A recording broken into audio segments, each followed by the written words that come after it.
Samantha told me about it on our third date. We were watching a movie on her couch when I made my move to kiss her. She whipped her hand in front of my face and blocked me. "There's something you need to know," she said. I braced myself. "Here it comes. I'm not ready for a relationship. Nothing to do with you, of course." It was the absolute last thing that I wanted to hear because I was already crazy about her. "Okay," I said. "I have a removable face." "That's a new one." "You have a what now?" I was about to laugh, but she was wearing a deadly serious expression. "I have a removable face."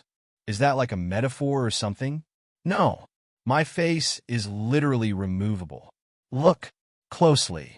She lifted her chin and traced her jaw line with a finger. You can see the seam. After admiring how beautiful her neck was for a dizzying moment, I leaned in for an inspection. It was very hard to see, but it did look like there was a slightly unnatural transition there from her face to her throat. I grew dizzier as a dozen questions rushed into my brain. "Don't bother asking why or how or anything like that," said Samantha. "I can't tell you that. If that's going to be a problem, you should leave now. I'm letting you know this because I like you and I want to take the next step, but this is non-negotiable." "Okay," I said, unsure of what was happening. "Not a problem. So what?" "You have a removable face." "Who cares? It looks good." "There's something else.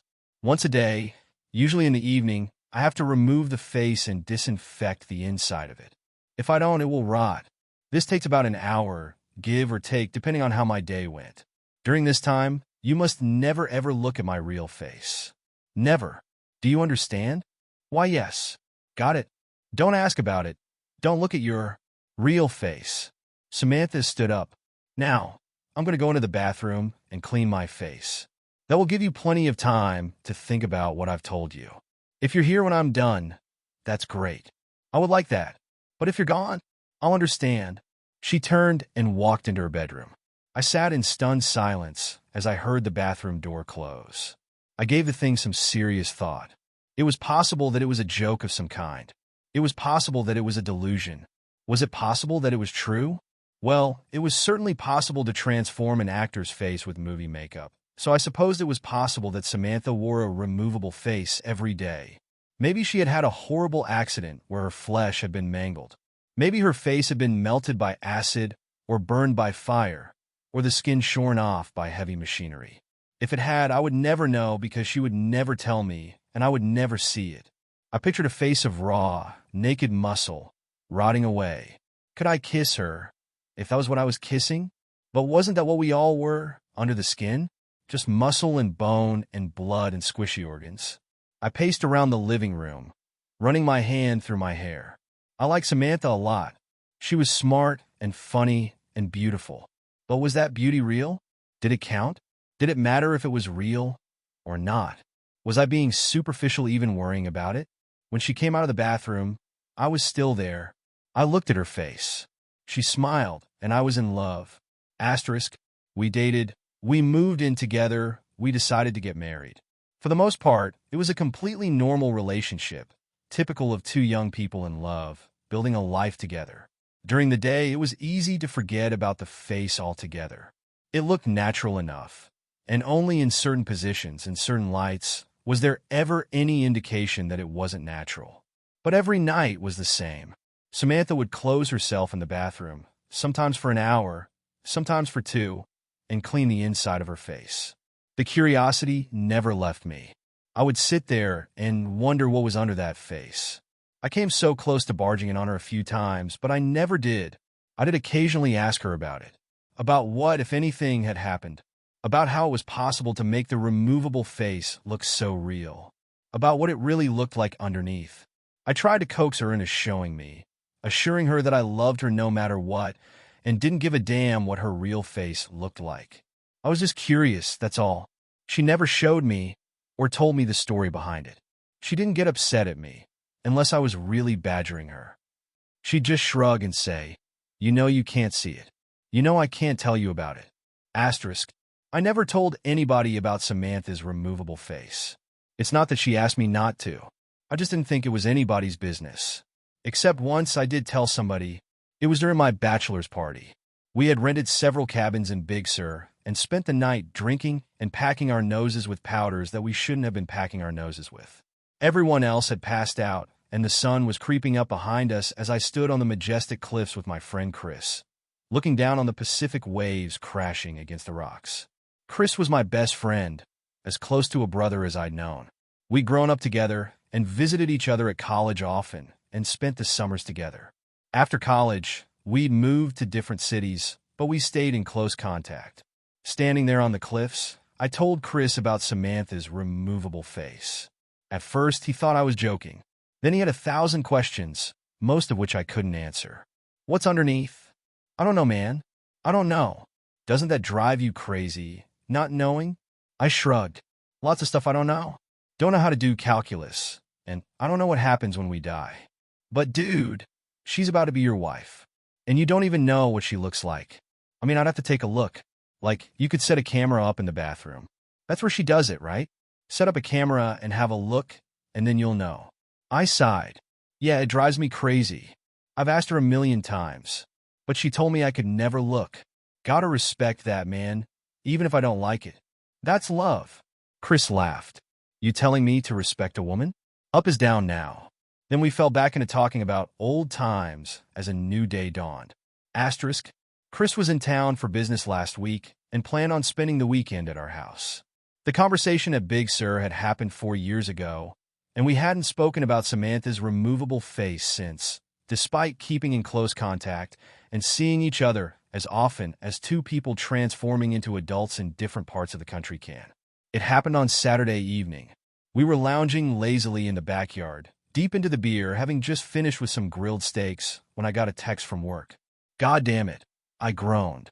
I have to make a work call. Seriously? Said Samantha, raising an artificial eyebrow. On a Saturday night? My biggest client, baby. Sorry. It is what it is, I guess, said my wife. I'm going to head inside and get cleaned up. Chris? Are you okay? Just hanging out for a bit? Chris smiled. I'll be fine. Got my beer. Got some weeds to pull in your garden. God knows your lazy-ass husband isn't going to do it. Those tomatoes are choking to death. It's a tragedy. I rolled my eyes and went into the side yard to make my call. 15 minutes into it, I heard the screams coming from inside. Both my best friend and my wife were wailing in terror. I dropped the phone and ran into the house and down the hall to our bedroom. Through the open door, I could see that the door to the master bathroom was also standing open. Don't come in, screamed Samantha. I don't have my face on. Call an ambulance. He looked. Oh, God, he looked. She sounded desperate and truly horrified. That made me desperate and horrified, and I wanted to rush into the bathroom, but I knew suddenly that that would be a mistake. I knew suddenly that Samantha didn't want me to look at her real face, not out of a sense of vanity, but for my own safety. Chris staggered backwards, out of the bathroom. He was holding a straightened-out paperclip, which he had used to pick the privacy lock. Now he was stabbing it again and again into his eyes, shouting gibberish. He was clearly in the depths of madness, and it turned my stomach to see him mutilate himself. Call a fucking ambulance, my wife screamed. Don't come in here. He fucking looked. I turned and ran back to the side yard, where my phone was lying in the newly mowed grass. My client was still on the line, alarmed, asking what was happening, what all the screaming was. I hung up on him and called 911. When the paramedics arrived, Chris was having a seizure in the hallway. Samantha was stroking his head, sobbing. Her face was on, but it had been done hastily, and everything looked a little off. Asterisk. My world has been dark this past week. My best friend is in a psychiatric hospital under suicide watch.